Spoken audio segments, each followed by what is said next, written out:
नमस्कार साथियों, मैं रविंद्र सोलंकी एक बार फिर पुनः आप सभी लोगों का स्वागत करता हूं परीक्षा 247 में। दोस्तों, आज हम पढ़ेंगे संविधान की बैठकों के बारे में। इससे पहले दोस्तों मैं बता दूं, हमारी जो मेन हेडिंग चल रही थी वह चल रही थी भारत का संवैधानिक विकास। उसमें सबसे पहले हमने किया था कंपनी का शासक, उसके बाद किया था क्राउन का शासक, उसके बाद संविधान सभा के बारे में बात की थी और आज हम बात करेंगे संविधान सभा की बैठकों के बारे में।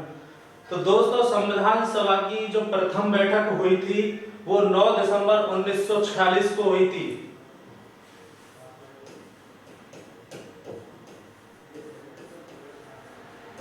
संविधान सभा की प्रथम बैठक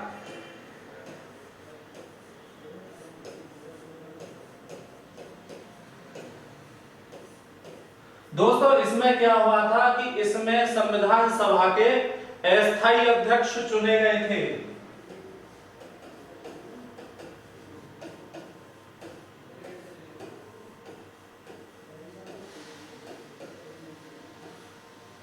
जो हमारी संविधान सभा के अस्थायी अध्यक्ष थे वो चुने गए थे डॉक्टर सच्चिदानंद सिन्हा। डॉक्टर सच्चिदानंद सिन्हा।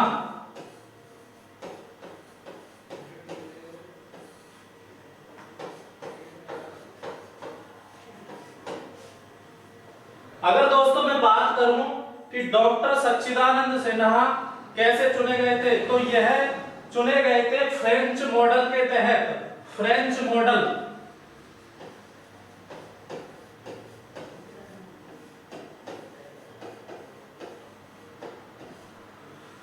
दोस्तों, जो संविधान सभा की बैठक प्रथम बैठक 9 दिसंबर 1946 को हुई,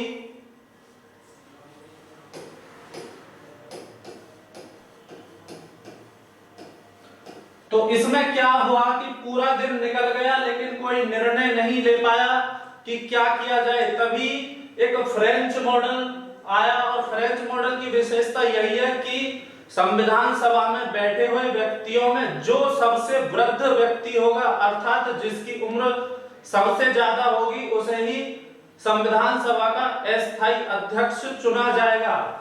फ्रेंच मॉडल का मतलब है सबसे वृद्ध व्यक्ति।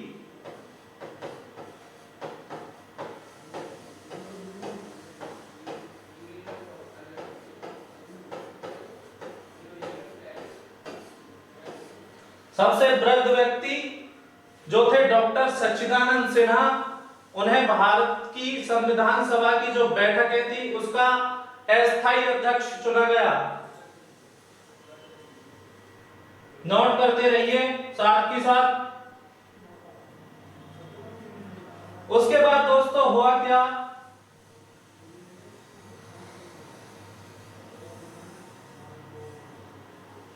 संविधान सभा की दूसरी बैठक की गई सही 2 दिन बाद। संविधान सभा की दूसरी बैठक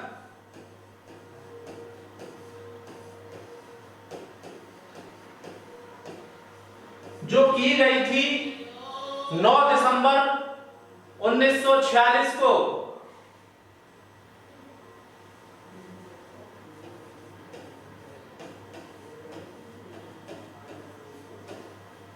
और दोस्तों इसमें हुआ क्या कि संविधान सभा के स्थायी अध्यक्ष चुने गए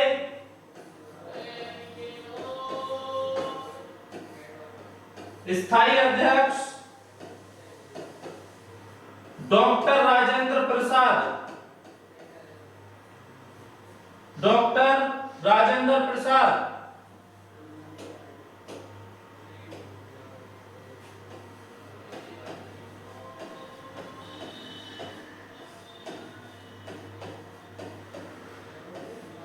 संविधान सभा की दूसरी बैठक 9 दिसंबर 1946 को की गई। स्थायी अध्यक्ष चुने गए डॉक्टर राजेंद्र प्रसाद। उसके बाद दूसरा काम इसमें क्या हुआ, उपाध्यक्ष चुने गए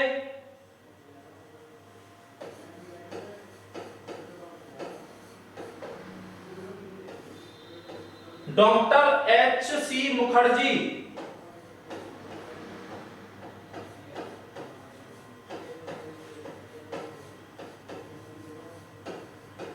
डॉक्टर एच सी मुखर्जी को उपाध्यक्ष चुना गया। इसी बैठक के तहत संविधान सभा के संवैधानिक सलाहकार चुने गए। संवैधानिक सलाहकार,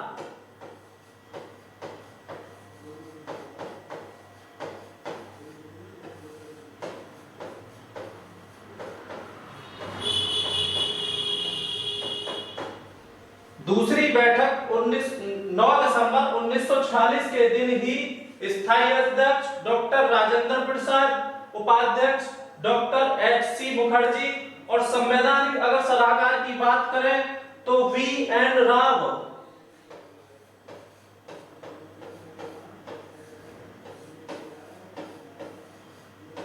नोट करते रहिए साथ ही साथ। संविधान सभा की जो बैठक की गई थी 9 दिसंबर 1946 को की गई थी। स्थायी अध्यक्ष डॉक्टर राजेंद्र प्रसाद चुने गए थे, उपाध्यक्ष डॉक्टर एच सी मुखर्जी और संवैधानिक सलाहकार वी एन राव। उसके बाद दोस्तों हुआ क्या, संविधान सभा की तीसरी बैठक की गई।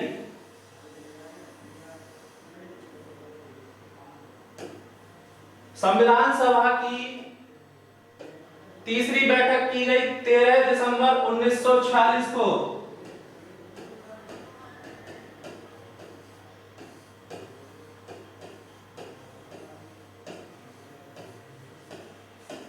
दिसंबर 1946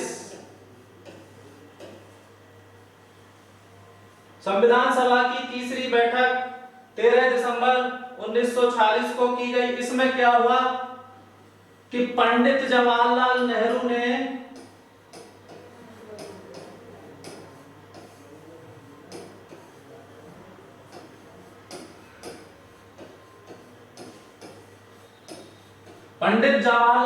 ने संविधान की उद्देशिका पेश की।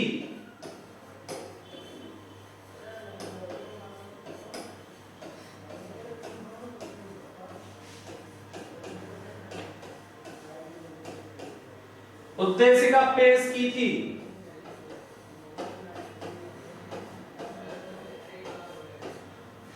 दोस्तों जो यह उद्देशिका है यही हमारी प्रस्तावना कहलाती है।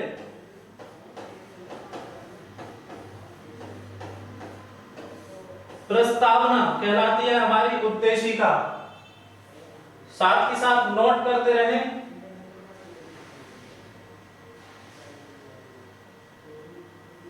दोस्तों अगला क्या हुआ कि 20 फरवरी 1947 को 20 फरवरी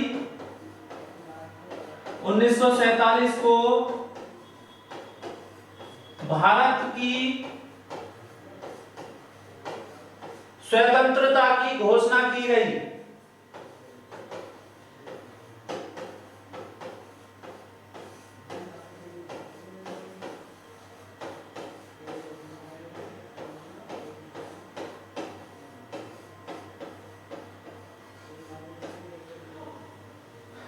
फरवरी 1947 को भारत की स्वतंत्रता की घोषणा की गई।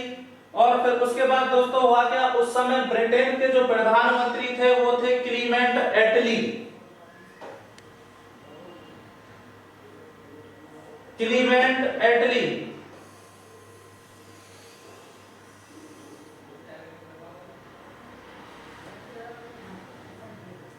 उस समय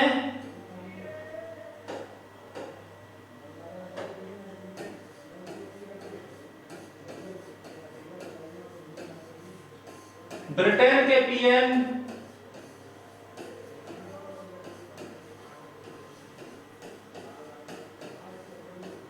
क्लीमेंट एटली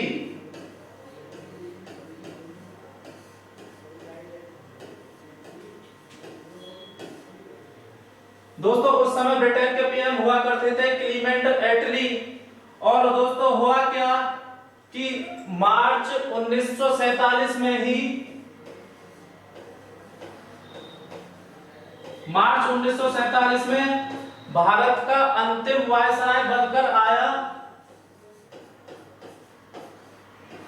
भारत का अंतिम वायसराय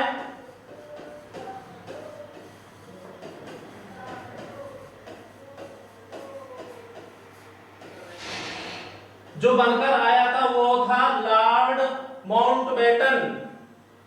मार्च 1947 में भारत का अंतिम वायसराय जो बना था वो था लॉर्ड माउंटबेटन।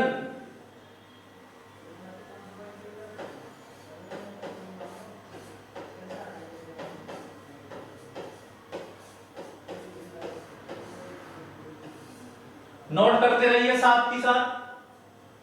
मार्च 1947 में भारत का अंतिम वायसराय लॉर्ड माउंटबेटन भारत में आया था। उसके बाद दोस्तों हुआ क्या, 4 जुलाई 1947 को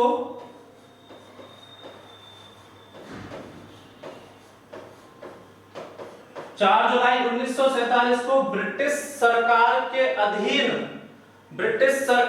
अधीन एक विधेयक पेश किया गया।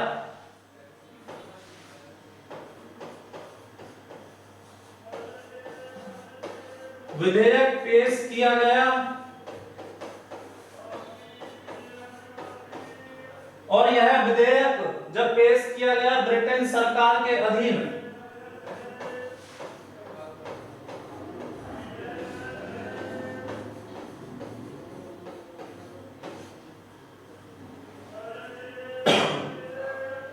तो यह पास होकर आया 18 जुलाई 1947 को।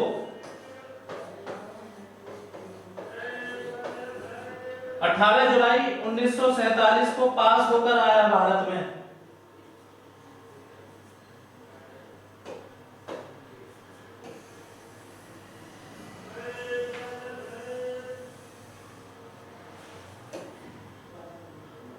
हम पढ़ रहे हैं संविधान सभा की बैठकों के बारे में और इसमें हम पहुंच चुके हैं 1947 में जो विधेयक था ब्रिटेन सरकार के। लेकिन दोस्तों उससे नेक्स्ट हुआ क्या, नोट करके लिख लीजिए। लॉर्ड माउंटबेटन जो था वो भारत में 2 प्लान लेकर आया था।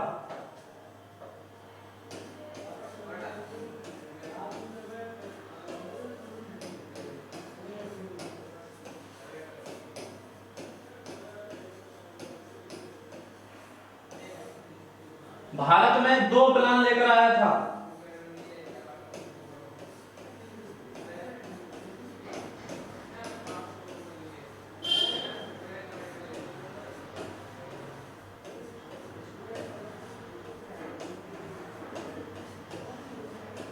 दोस्तों पहला जो प्लान था वो था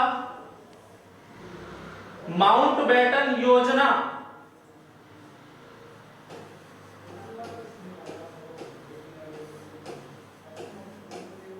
माउंटबेटन योजना,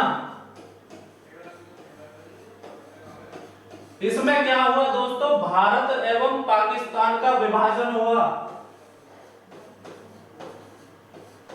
भारत एवं पाकिस्तान का विभाजन हुआ।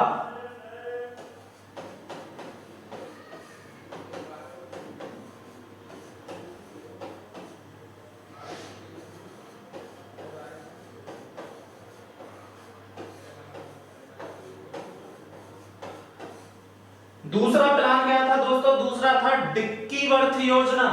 डिक्कीवर्थ योजना,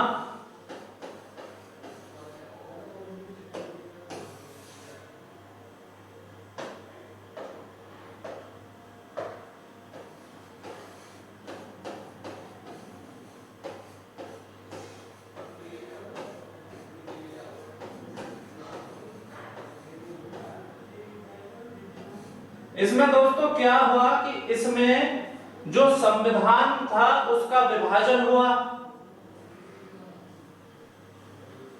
अर्थात संविधान का विभाजन हुआ।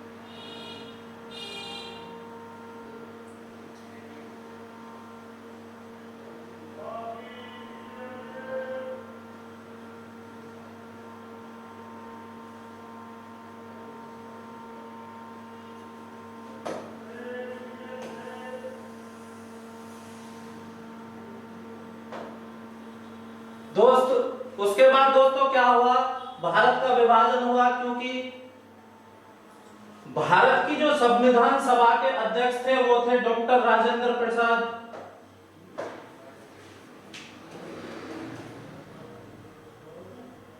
भारत की संविधान सभा के अध्यक्ष थे डॉक्टर राजेंद्र प्रसाद।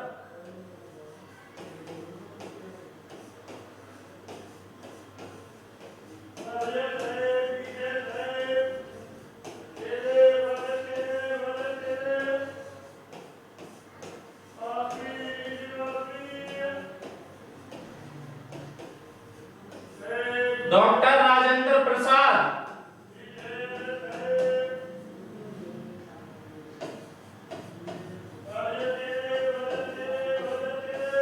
अरे इसमें वीडियो, डॉक्टर राजेंद्र प्रसाद। और दोस्तों अगर बात करें कि पाकिस्तान सभा के अध्यक्ष,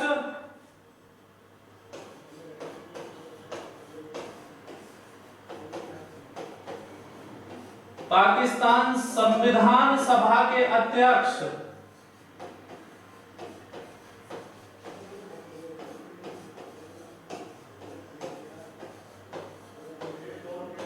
तो दोस्तों वो थे मोहम्मद अली जिन्ना।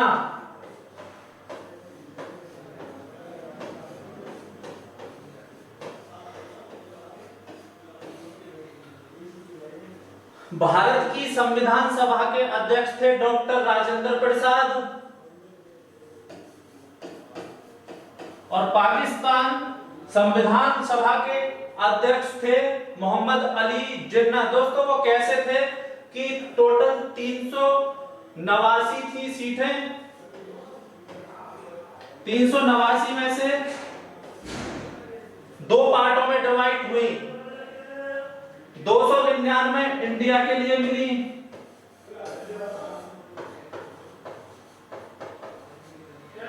दोस्तों बची बाकी बाद में 90 सीटें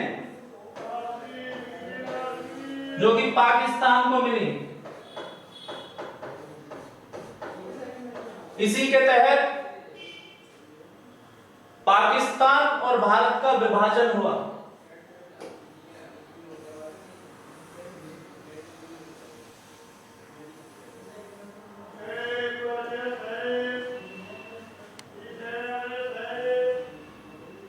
दोस्तों यही हमारा भारत का जो संवैधानिक विकास है वो खत्म होता है और इससे आगे अब हम करेंगे कि जो हमारे प्रारूप समिति बनी थी उसके सदस्य कौन थे। और अब बात करते हैं कि संविधान के निर्माण के विषय में। तो हमारी अब हेडिंग होती है संविधान का निर्माण।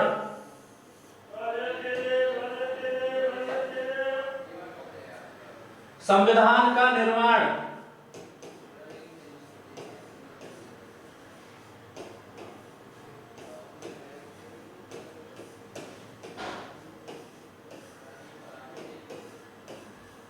और संविधान के निर्माण में दोस्तों क्या हुआ, संविधान के निर्माण के लिए 7 सदस्यों की एक टीम बनाई गई जिसे हम कहते हैं प्रारूप समिति कहते हैं, यानी कि 7 सदस्यों की टीम जिसे हम कहते हैं प्रारूप समिति।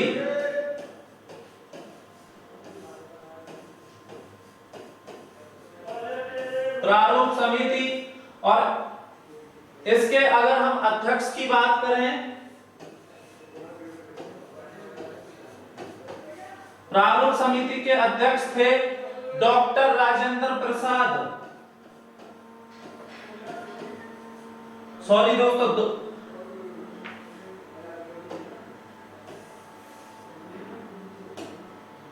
थोड़ा डिस्टर्बेंस उसकी वजह से हो गया। जो अध्यक्ष थे वो है डॉक्टर भीमराव अंबेडकर।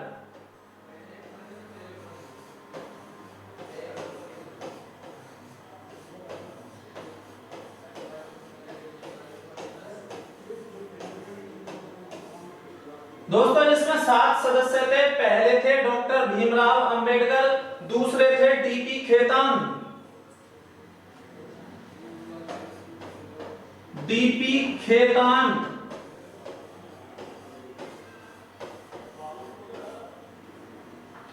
हुआ क्या दोस्तों, डीपी खेतान की मृत्यु हो गई तो इनकी जगह आ गए टीटी कृष्णमाचारी।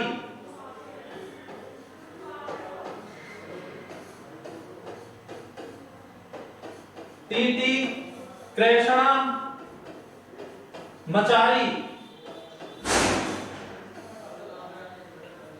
नेक्स्ट थे दोस्तों बीएल मित्रा।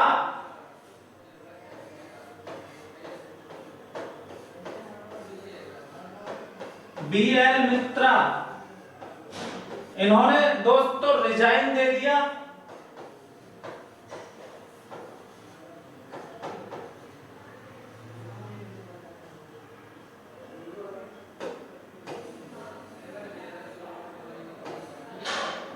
हिंदी में बोले तो इन्होंने त्याग पत्र दे दिया।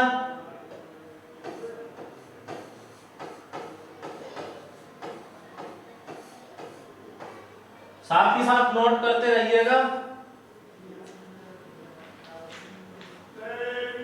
इनकी जगह दोस्तों आ गए माधवराव।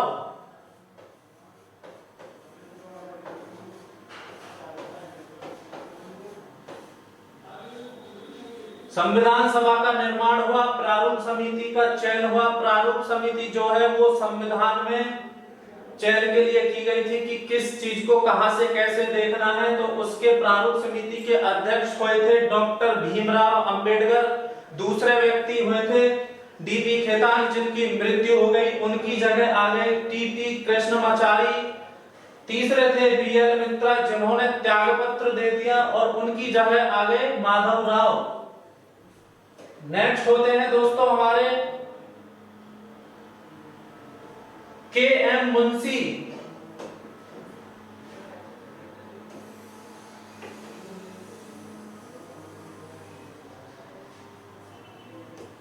नेक्स्ट के एम मुंशी।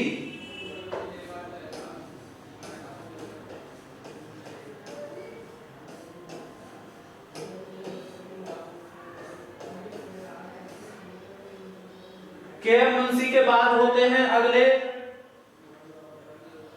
मोहम्मद सादुल्लाह है।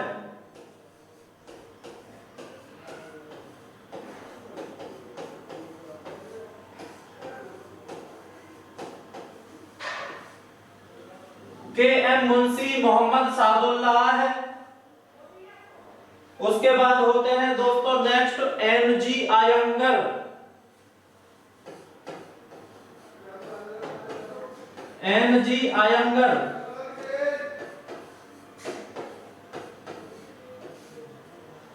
एन जी आयंगर के बाद दोस्तों हमारे नेक्स्ट होते हैं कृष्ण स्वामी आयंगर।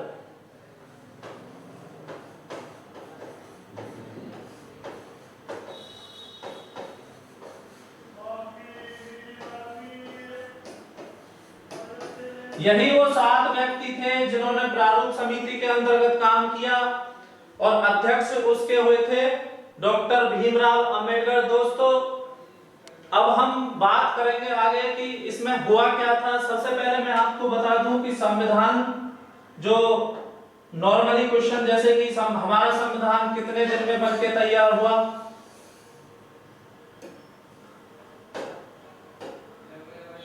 भारत का संविधान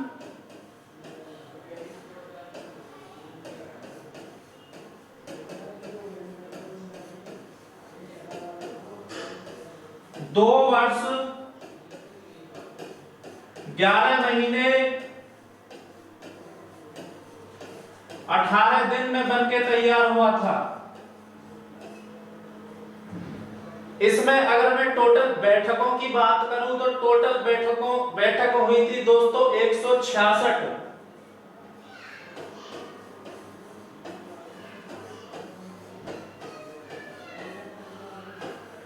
टोटल बैठक हुई थी 166। अगर मैं पैसे की बात करूं तो दोस्तों लगभग इसमें 64 लाख रुपए का खर्चा आया था।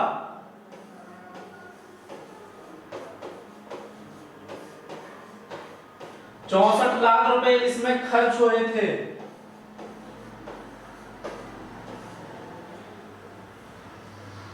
यही हमारी एक बेसिक सी नॉलेज थी दोस्तों। इसके बाद क्या था कि हमारे देश को हमारे भारत के संविधान को विदेशी स्रोत की आवश्यकता पड़ी, तो लगभग अब हम बात करेंगे जो भारत के संविधान के विदेशी स्रोत हैं वो कौन कौन से हैं और किस देश से वो अडॉप्ट किए गए हैं।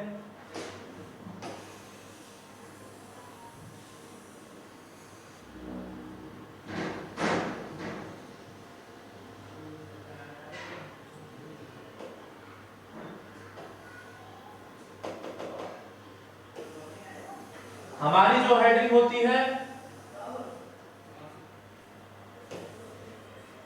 वो होती है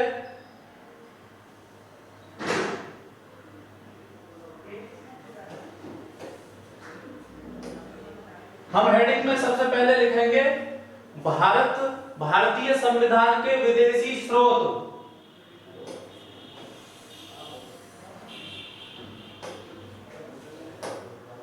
भारतीय संविधान के विदेशी स्रोत।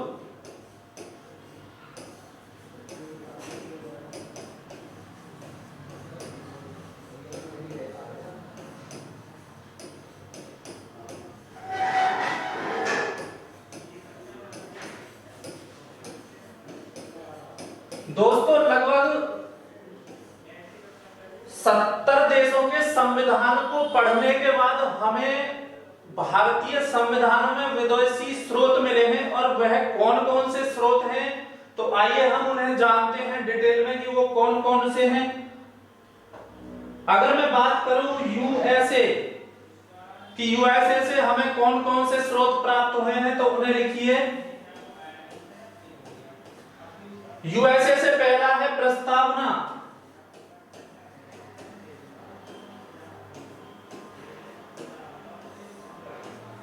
प्रस्तावना के बाद दोस्तों नेक्स्ट हमारा लिया गया है मौलिक अधिकार।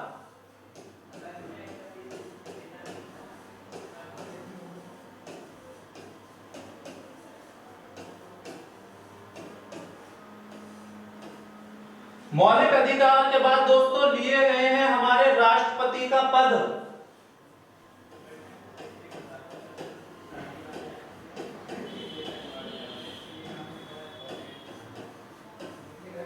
राष्ट्रपति के बाद दोस्तों हमारा लिया गया है राष्ट्रपति का निर्वाचन।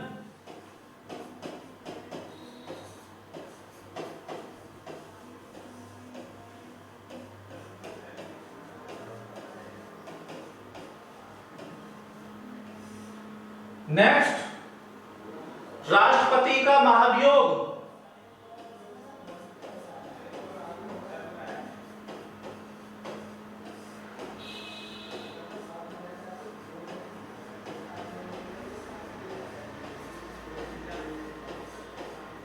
राष्ट्रपति का महाभियोग। उसके बाद दोस्तों नेक्स्ट आता है न्यायिक पुनरावलोकन।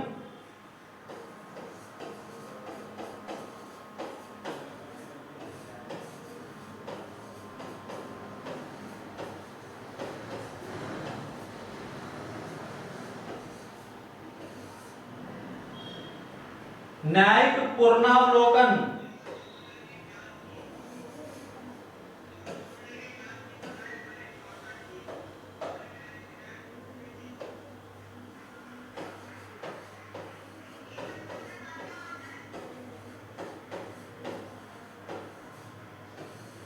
नेक्स्ट जो दोस्तों लिया गया है वह लिया गया है सर्वोच्च न्यायालय एवं न्यायपालिका की सर्वोच्चता।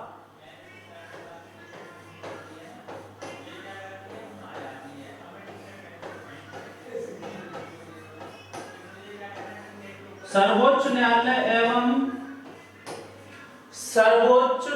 एवं न्यायालय या न्यायपालिका की सर्वोच्चता।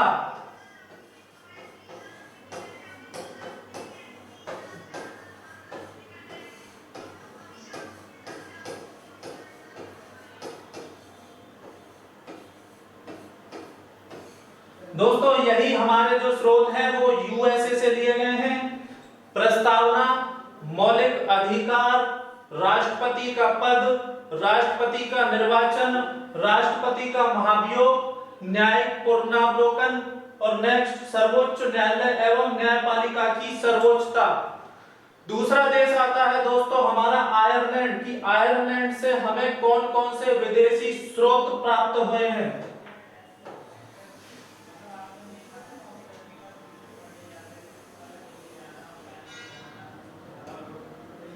अब हम बात करेंगे आयरलैंड देश की।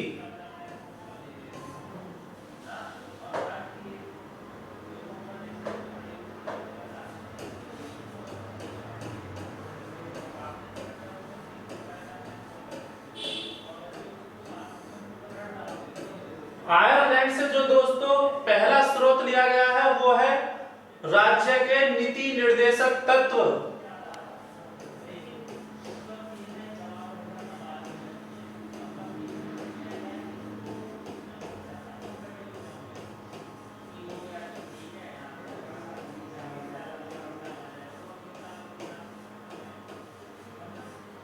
जो राज्य के नीति निर्देशक तत्व हैं दोस्तों वो आयरलैंड से लिए गए हैं। उसके बाद है दोस्तों राष्ट्रपति के निर्वाचन की विधि।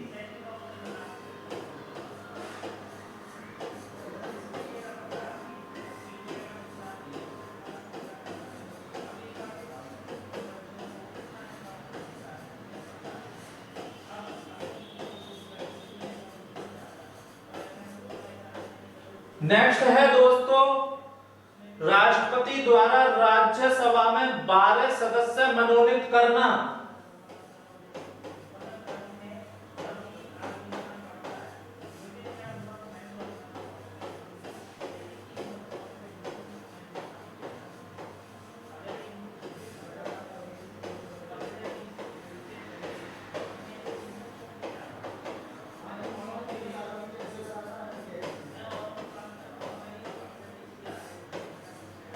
राज्यसभा में राष्ट्रपति के द्वारा 12 सदस्य मनोनीत करना।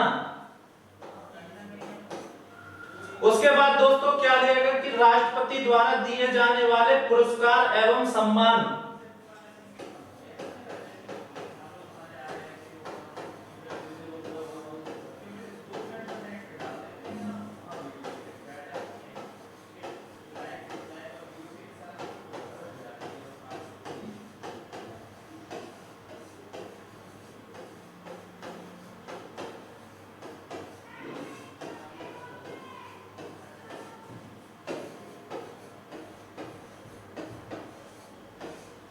आयरलैंड देश से दोस्तों यही चीज ली गई है। पहली राज्य के जो नीति निर्देशक तत्व हैं वो आयरलैंड से लिए गए हैं। उसके बाद राष्ट्रपति के निर्वाचन की विधि, उसके बाद राष्ट्रपति द्वारा राज्यसभा में 12 सदस्य मनोनीत करना, उसके बाद दोस्तों राष्ट्रपति द्वारा दिए जाने वाले पुरस्कार एवं सम्मान।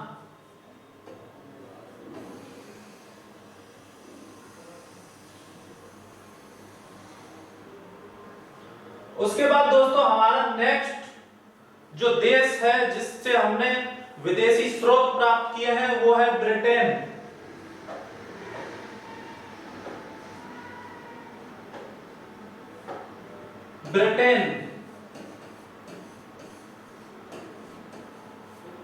ब्रिटेन से जो हमने सबसे पहली चीज यानी कि जो सबसे पहला स्रोत लिया है वो है नागरिकता।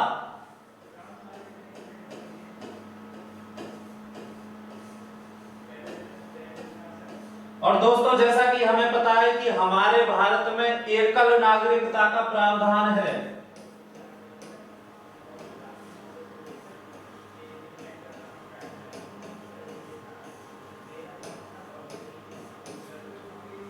ब्रिटेन से सबसे पहले ली गई है नागरिकता। उसके बाद दोस्तों ली गई है संसदीय व्यवस्था।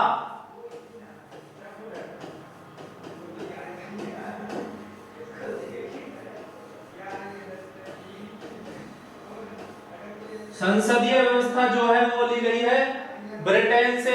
उसके बाद दोस्तों अगला जो ली गई स्रोत है वो है विधि निर्माण की प्रक्रिया।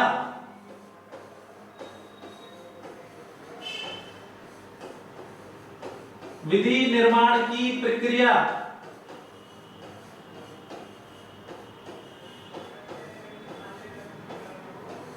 ब्रिटेन से सबसे पहला स्रोत नागरिकता जो कि भारत में एकल नागरिकता का प्रावधान है। दूसरी चीज संसदीय व्यवस्था, और थर्ड विधि निर्माण की प्रक्रिया।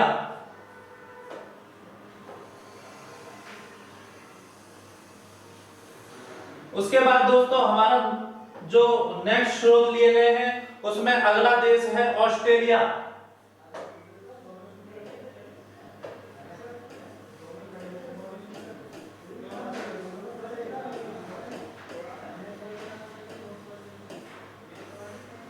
ऑस्ट्रेलिया से जो सबसे पहली चीज ली गई है वो है प्रस्तावना की परिभाषा।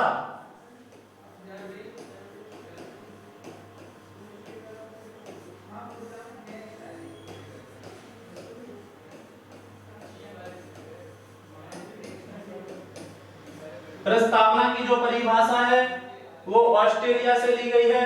दूसरी चीज है समवर्ती सूची।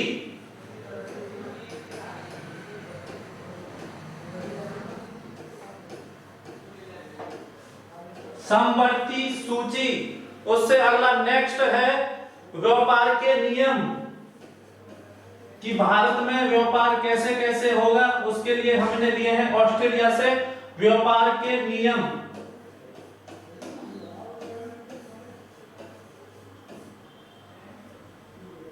पहली चीज संविधान की परिभाषा, सेकंड समवर्ती सूची, थर्ड व्यापार के नियम, और फोर्थ संघ एवं राज्यों के बीच संबंध।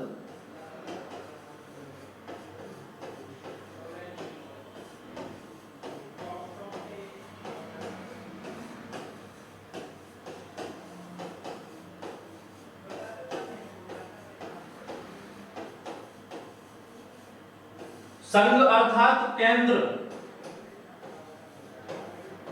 जो हमारे केंद्र शासित प्रदेश हैं एवं राज्यों के जो बीच संबंध है वो कहां से लिए गए हैं? ऑस्ट्रेलिया से। नेक्स्ट लिए गए हैं, नेक्स्ट अगला देश आता है रूस।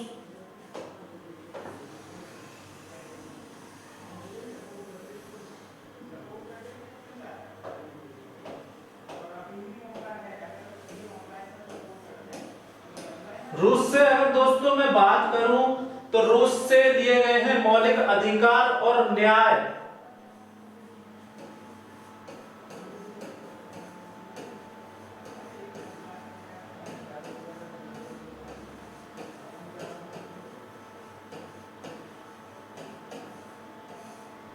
पहली चीज मौलिक अधिकार, और उसके बाद दूसरा दोस्तों लिया गया है न्याय। रूस से सिर्फ दो स्रोत लिए गए हैं, मौलिक अधिकार और न्याय।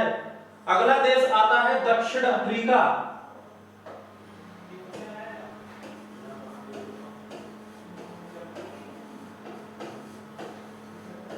और दोस्तों दक्षिण अफ्रीका से लिए गए हैं संविधान संशोधन।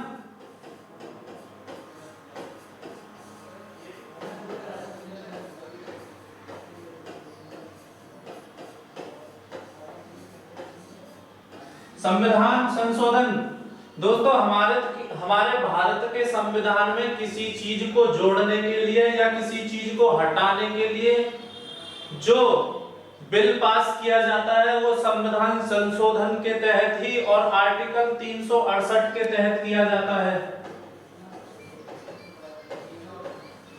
ये हम वैसे जब हम संविधान संशोधन की बात करेंगे तो वहां डिटेल में आपको बताएंगे, लेकिन यहाँ एक बेसिक नॉलेज के हिसाब से मैंने बता दिया है कि संविधान संशोधन आर्टिकल 368 के तहत होते हैं। नेक्स्ट जो देश है वो आता है दोस्तों जर्मनी।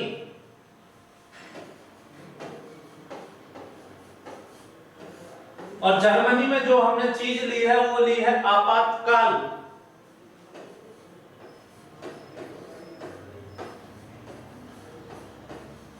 इमरजेंसी। दोस्तों जब हम पढ़ेंगे आर्टिकल 352, 356 और 360 तो इमरजेंसियों के विषय में हम तीनों आर्टिकलों में आपको विस्तार से बताएंगे कि 352 आर्टिकल है क्या, आर्टिकल 356 क्या है, आर्टिकल 360 क्या है। दोस्तों नेक्स्ट जो देश है वो है कनाडा।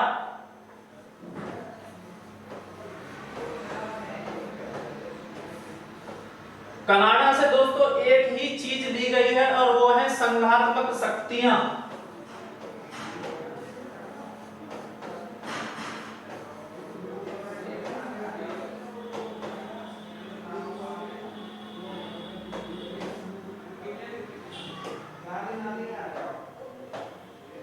संघात्मक शक्तियां